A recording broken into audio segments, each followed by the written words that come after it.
Sir, world bank, international monetary fund എന്നൊക്കെ കേൾക്കുമ്പോൾ നമ്മൾ ആദ്യം അമേരിക്കയാണ് ഇതിൻ്റെ എല്ലാം അടിസ്ഥാനം എന്നാണ് ചിന്തിച്ചത്. ഇപ്പോൾ അമേരിക്ക അതിൽ നിന്ന് പിൻവാങ്ങാൻ പോകുന്നു എന്നുള്ള വാർത്തകളും വരുന്നു. ശരിയാണോ? അമേരിക്ക, ലോകബാങ്ക്, ഇൻ്റർനാഷണൽ മോണിറ്ററി ഫണ്ട്, രാജ്യാന്തര നാണ്യനിധി ഇതിൽ രണ്ടിൽ നിന്നും പിൻവാങ്ങും എന്ന റിപ്പോർട്ടുകളുണ്ട്. പലതിൽ നിന്നും അമേരിക്ക പിൻവാങ്ങി വരികയാണ്. USAID ഉദാഹരണമാണ്. വേൾഡ് ഹെൽത്ത് ഓർഗനൈസേഷൻ അതിൽ നിന്നൊക്കെ. അപ്പം ഇനി ഹൂവിൽ നിന്നൊക്കെ മാറാമെങ്കിൽ എന്തുകൊണ്ട് വേൾഡ് ബാങ്കിൽ നിന്ന് മറ്റേ IMFൽ നിന്ന് ഒഴിവായിക്കൂടാ?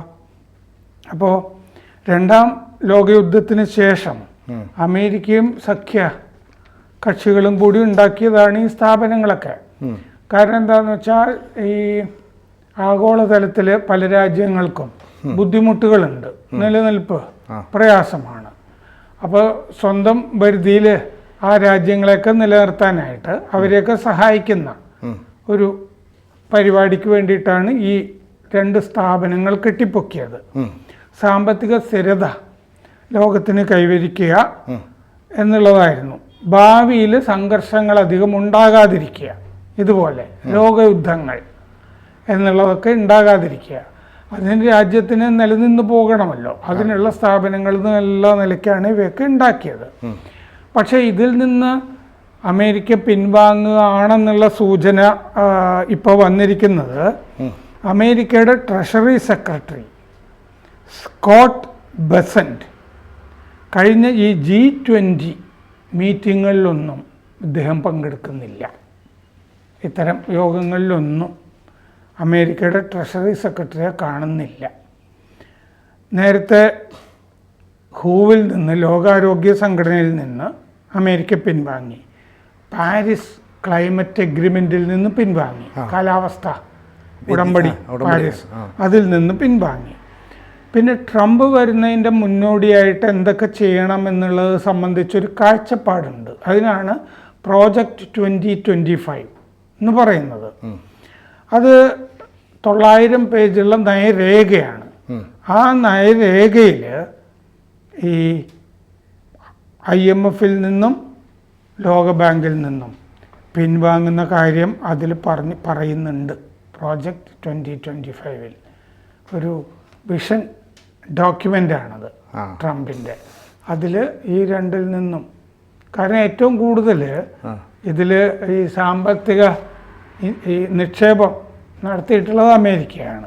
അത് ഹൂവിലും അങ്ങനെയാണല്ലോ, യുക്രൈനിലും അങ്ങനെയാണ്. ഇതിൻ്റെ ഒന്നും ഒരു ആവശ്യമില്ല എന്നുള്ളതാണ് ട്രംപിൻ്റെ കാഴ്ചപ്പാട്. ഇതിനു വേണ്ടിയിട്ടാണ് DOGE എന്ന് പറഞ്ഞ് ഇലൺ മസ്ക് മേൽനോട്ടം വഹിക്കുന്ന ഒരു സംവിധാനം ഉണ്ടാക്കിയിരിക്കുന്നത്.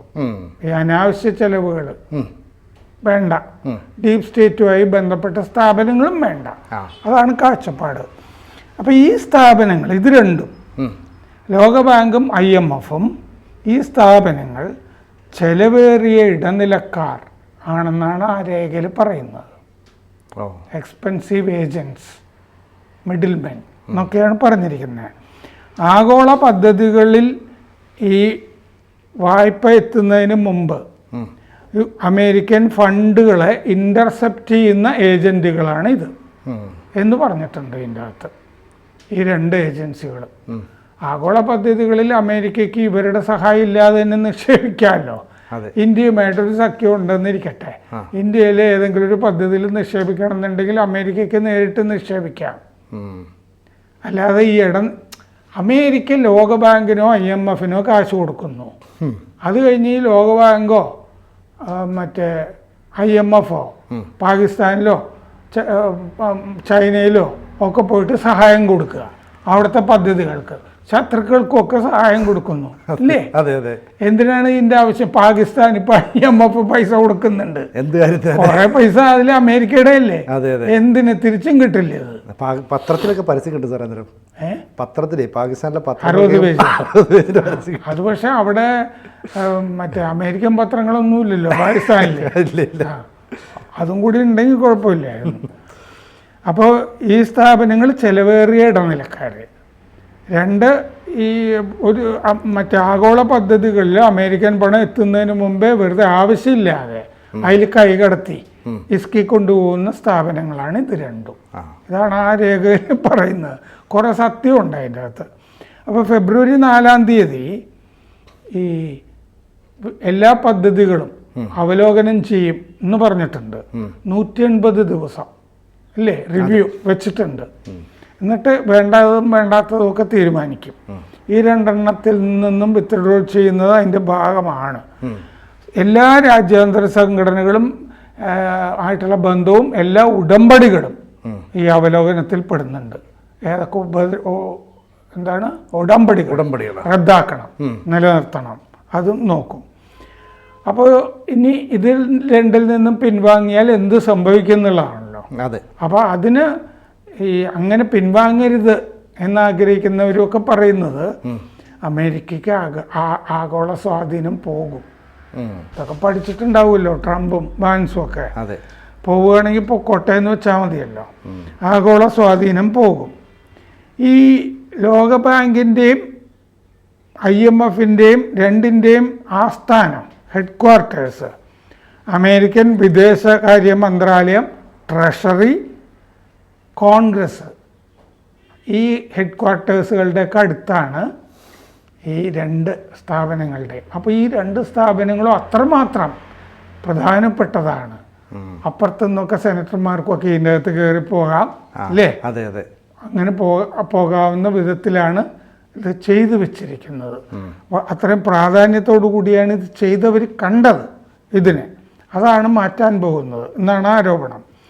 IMF എന്താ ചെയ്തുകൊണ്ടിരുന്നതെന്ന് വെച്ചാൽ ഈ യൂറോപ്യൻ പ്രതിസന്ധി ഉണ്ടായില്ലേ, ഗ്രീസൊക്കെ പൂട്ടിപ്പോകുന്നുള്ള അവസ്ഥ വന്നില്ലേ രാജ്യം. അപ്പോൾ അതിനെ കടക്കണിയിൽ നിന്ന് പുറത്തുകൊണ്ടിരിക. ഇതിൻ്റെയൊക്കെ ആവശ്യം എന്താണെന്നാണ്. യൂറോപ്യൻ രാജ്യങ്ങൾ കടക്കണിയിലായാൽ അമേരിക്ക എന്ത് കാര്യം അങ്ങനെ പുറത്തുകൊണ്ടിരിക. അർജന്റീനയെ കടക്കണിയിലായാൽ കൊണ്ടുപോയി സഹായിക്കുക, രക്ഷിക്കുക. ഡിഫോൾട്ട് അവർ പലിശ കൊടുക്കാതിരുന്നു കഴിഞ്ഞാൽ കൊണ്ടുപോയി സഹായിക്കുക. ഇങ്ങനെയാണല്ലോ IMF ചെയ്തുകൊണ്ടിരിക്കുന്നത്. പിന്നെ ബ്രിട്ടനെ 1976 സാമ്പത്തിക മാന്ദ്യം വന്നപ്പോൾ ബ്രിട്ടനെ സഹായിച്ചു. യൂറോപ്പാണല്ലോ. എന്തിന്? അപ്പോൾ അമേരിക്കൻ ജനത കൊടുക്കുന്ന ടാക്സ് എടുത്തിട്ട് അമേരിക്ക മറ്റു രാജ്യങ്ങൾക്ക് അനാവശ്യമായിട്ട് കൊടുക്കുന്നു. എന്നിട്ട് അവരുടെ ഇഷ്ടം പോലെ ഓരോരോ കാര്യങ്ങൾക്ക് വേണ്ടി ദുർവ്യയം അല്ലേ, അനാവശ്യ ചെലവ് നടത്തുന്നു. എന്തിനാ അത് ചെയ്യുന്നത്? പ്രധാനമായിട്ടും യൂറോപ്പിന് എന്തിനാണെന്ന് നമ്മൾ ഇനി സഹായിക്കുന്നത് നമ്മുടെ കൂടെ ഇല്ലല്ലോ. അപ്പോൾ അടിച്ചു പിരിഞ്ഞു എന്ന് പറയുന്ന ലെവലിലേക്കാണ്. അതാണ് energy fund, balance of payments പ്രതിസന്ധികൾ, ഇതിനൊക്കെ വരുമ്പോഴാണ് ഉപാധികൾ വെച്ചിട്ട് ഗഡുക്കൾ ആയിട്ട് അടയ്ക്കാവുന്ന. ഇത് കൊടുക്കുന്നതും ഗഡുക്കളായിട്ടാണ്. അപ്പം IMFൻ്റെ ആദ്യത്തെ ഗഡുവല്ലേ പാകിസ്ഥാന് കിട്ടിയിട്ടുള്ളൂ. ബാക്കി കൊടുക്കാനുള്ള സാധ്യതയൊക്കെ വളരെ കുറവല്ലേ. അമേരിക്ക ഇതിൽ നിന്ന് പിൻവാങ്ങിക്കഴിഞ്ഞാൽ പൂവൊക്കെ അടച്ചു പൂട്ടുന്ന പോലെ, US എയ്ഡും ഒക്കെ അടച്ചു പൂട്ടുന്ന പോലെയല്ലേ ആവില്ലേ കഥ. അപ്പോൾ GDP പിന്നീടുള്ളൊരു ഗുണം ഇങ്ങനെ കൊടുക്കുന്നതുകൊണ്ട് സാധാരണ ഇതിൽ IMFൻ്റെ കയ്യിൽ നിന്നും ലോകബാങ്കിൻ്റെ കയ്യിൽ നിന്നും ഒക്കെയാണ് നമുക്കൊക്കെ ഈ ഡാറ്റ കിട്ടുന്നത്. ഓരോ രാജ്യത്തിൻ്റെയും GDP ഇത്ര വളർച്ചാ നിരക്ക് എന്നൊക്കെയുള്ളത്. ഇന്ത്യയുടേത് 6.4 മറ്റോ ആയിട്ടോ കഴിഞ്ഞ ദിവസം, ഇന്നലെ വന്ന കണക്കിൽ. ഇടയ്ക്ക് 5.7, ഇടയ്ക്ക് ഒന്ന് താഴ്ന്നത് വീണ്ടും പഴയ രീതിയിലേക്ക് വന്നിട്ടുണ്ട്. ലോകബാങ്ക് ചെറിയ പലിശയ്ക്ക് വായ്പകൾ കൊടുക്കുന്നു. പിന്നെ അടിസ്ഥാന സൗകര്യങ്ങൾക്കാണ് ചെയ്യുന്നത്. റെയിൽവേ പദ്ധതികൾ പോലത്തെ പദ്ധതികൾക്ക്, വെള്ളപ്പൊക്കം വന്നു കഴിഞ്ഞാൽ രക്ഷപ്പെടാൻ, പിന്നെ ഗ്രീൻ ബോണ്ടുകൾ, ഇതിനൊക്കെയാണ് ചെയ്യുന്നത്. IMF കാരണം ആണ് അർജന്റീന അവിടുത്തെ ജീവനക്കാർക്ക് ശമ്പളമൊക്കെ കൊടുത്തത്. പിന്നെ സെനഗൾ, ശ്രീലങ്ക, ഈ രാജ്യങ്ങളൊക്കെ രക്ഷപ്പെട്ടത് IMF കാരനാണ്. ശ്രീലങ്കയൊക്കെ പൂട്ടിപ്പോകേണ്ടതല്ലേ. മറ്റേ അവിടുത്തെ പ്രസിഡന്റിന്റെ ബംഗ്ലാവിലേക്ക്, കൊട്ടാരത്തിലേക്ക് ജനം എരിച്ചു കയറിയില്ലേ, എല്ലാ സാധനം പാത്രമൊക്കെ എടുത്തുകൊണ്ടുപോയി. അപ്പോൾ സൗദി അറേബ്യ പലപ്പോഴും ഈ വായ്പയ്ക്ക് വേണ്ടിയൊക്കെ ഒരു ആങ്കറാണ്, സഹായം ചെയ്യാറുണ്ട് ഈ IMFനും വേൾഡ് ബാങ്കിനും ഒക്കെ. സൗദിയുടെ കയ്യിലും പൂത്ത പണം ഉണ്ടല്ലോ, ഇന്ത്യയുടെ കയ്യിലും പൂത്ത പണം ഉണ്ടെന്നാണ് ട്രംപ് പറയുന്നത്. അപ്പോൾ ഈ ലോകബാങ്കിന് ഇൻ്റർനാഷണൽ ഫിനാൻസ് കോർപ്പറേഷനുകൾ സഹായം ചെയ്യാറുണ്ട് രാജ്യാന്തര. ക്ലീനർ എനർജി ഇല്ലേ, നല്ല ക്ലീൻ വൈദ്യുതി, അതിനു വേണ്ടിയൊക്കെ ഊർജ പദ്ധതികൾക്കൊക്കെ ചെയ്യാറുണ്ട്. പിന്നെ വലിയ ഓഹരി ഉടമ ഈ രണ്ടിലും, IMF-ലും വേൾഡ് ബാങ്കിലും, അത് അമേരിക്കയാണ്. പിന്നെ ഈജിപ്തിനെ സഹായിച്ചിട്ടുണ്ട് മുമ്പ്, ജോർദാൻ, പാകിസ്ഥാനെയൊക്കെ സഹായിച്ചിട്ടുണ്ട്. പുറത്തുള്ള രാജ്യങ്ങൾക്ക് ഉണ്ടാകുന്ന അസ്ഥിരത അത് അമേരിക്കയും ബാധിക്കും എന്നുള്ള കാഴ്ചപ്പാടിലാണ് ഈ സഹായം ചെയ്തുകൊണ്ടിരിക്കുന്നത്. അമേരിക്കയുടെ സുഹൃത്ത് രാജ്യങ്ങളുണ്ടല്ലോ കുറേ, അവർ നിലനിന്നാലേ അമേരിക്ക നിലനിൽക്കുന്നുള്ളൂ. അപ്പോൾ IMF എപ്പോഴും ഈ സബ്സിഡീസൊക്കെ ഇല്ലേ, അതൊക്കെ വെട്ടിക്കുറയ്ക്കണം എന്നൊക്കെ പറയാറുണ്ട്, നികുതികൾ കൂട്ടാൻ പറയാറുണ്ട്. പിന്നെ ക്യൂബ, നോർത്ത് കൊറിയ, തായ്വാൻ, ഈ രാജ്യങ്ങൾ ഈ രണ്ട് സംഘടനകളിലും അംഗമല്ല. ക്യൂബ, നോർത്ത് കൊറിയ, തായ്വാൻ അവരില്ല, അവരുടെ കാര്യം നോക്കിയേ നിൽക്കുന്നുള്ളൂ. അമേരിക്ക IMF-ൽ 16% പൈസ അമേരിക്കയുടെയാണ്. വേൾഡ് ബാങ്കിലും ഏതാണ്ട് ഇങ്ങനെയാണ്. അപ്പോൾ ഈ പിൻവാങ്ങിയാൽ ഗുണം കിട്ടുന്ന ഒരു രാജ്യം ചൈനയാണെന്നാണ് റിപ്പോർട്ടുകളിൽ കാണുന്നത്. അമേരിക്ക പിൻവാങ്ങിയാൽ ചൈനയ്ക്ക് കൂട്ടാം, ചൈനയ്ക്ക് ഇതിൻ്റെ മുകളിലൊക്കെ പിടിമുറക്കാം. അങ്ങനെ ചൈനയ്ക്ക് ഒരാഗോള സ്വാധീനം, അതിൻ്റെ കോളനൈസേഷൻ പരിപാടി ഉണ്ടല്ലോ, അതിലേർപ്പെടാം. ചൈനയ്ക്കിപ്പോൾ 5% അടുത്താണ് ഇതിലൊക്കെ നിക്ഷേപം ഉള്ളത്. അപ്പോൾ കരാറുകൾ, റേറ്റിംഗ് ഏജൻസി, ഇങ്ങനത്തെ പല പരിപാടികളുണ്ടല്ലോ, ഇതിലൊക്കെ ചൈനയ്ക്ക് ഒരു സേ ഉണ്ടാകുന്ന വിധത്തിലേക്ക് മാറും.